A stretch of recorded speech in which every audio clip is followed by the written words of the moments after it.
في رجال أول ما تقعد معاهم أول 5 دقايق ودك تطالع في الساعة وتقول يا ساتر إيش الجلسة اللي تسد النفس هذه وتقرف، مو عشان لبسه ولا عشان فلوسه، لكن عشان عنده صفات تخلي جاذبيته تصير مو بس صفر إلا تحت الصفر. النوع الأول رامي الجمل بما حمل. وشوف هذا اللي جاي العلاقة عشان يرتاح، يبغاك أنت اللي تصرفي، أنت اللي تقرري، أنت اللي تشيلي هموم الدنيا وكلبوها، وهو دوره في الحياة إنه بس يتفرج ويطلب. أنت تبغى شريك حياة مو مشروع تبني ورعاية قاصر. صاحب الشخصية المهزوزة هذا اللي ما له راي ولا كلمة حاسمة، تشوف إن كلمة توديه وكلمة تجيبه، ويتأثر بكلام وراي فلان وعلان أسرع من البرق. تشوف إن النوعية هذه أول ما حتصير مشكلة ينسحب ويختفي فجأة ويتركك تواجهي مصاعب الحياة لحالك. هيبة الرجل في ثباته ومواقفه. الخاين المحترف اللي عينه زايغة، اللي ما يملى عينه غير التراب، تشوف انه يطلع من علاقة ويدخل في الثانية كأنها شطارة، يحسب ان المرجلة بالطريقة هذه، ترى هذه في الحقيقة ما هي مرجلة، هذه نقص تربية ونقص رجولة. لأن الرجل الحقيقي يكتفي بامرأة واحدة اللي حتغنيه عن الكوكب كله، مو اللي محتاج 1000 وحدة في حياته عشان يثبت وجوده ويثبت رجولته. في فرق.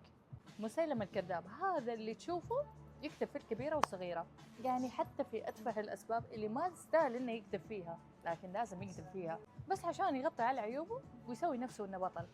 المشكلة مع هذا النوع إنك قاعدة تفقدين الأمان، تشوفي إن كل حياتك معاه تصيري مشتغلة معاه محققة تدوري وراه في الكبيرة والصغيرة لأنك فقدتي الأمان، والعلاقة اللي بدون ثقة صارت مهزلة. البخيل، انتبهي، البخل المادي يمرض لكن البخل العاطفي يجلط. ترى تشوفين هذا اللي يستخسر الكلمة الحلوة ويحسب مشاعره بالقطارة، كأنه حيدفع عليها ضريبة لو قال لك كلمة حلوة، كأنها حتنقص من رجولته.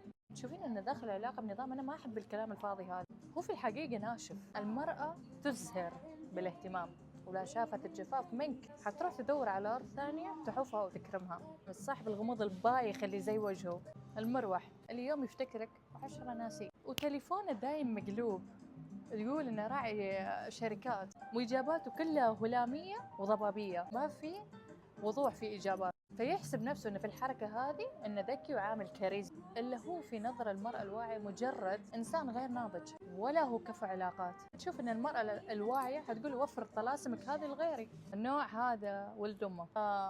يا ناس فهمنا ان بر الوالدين فوق الراس، ما قلنا شيء، ولكن هذا نموذج ثاني تماما. تشوف ان هذا الرجل ما يقدر ياخذ قراراته او في علاقته معك الا بموافقه ورضا الاداره العليا، يعني بالمختصر ما عنده شخصيه مستقله. والمراه سيكولوجيا تعشق اللي تحس معاه بالامان، مو اللي يحسسها انها متزوجه القبيله كلبوها.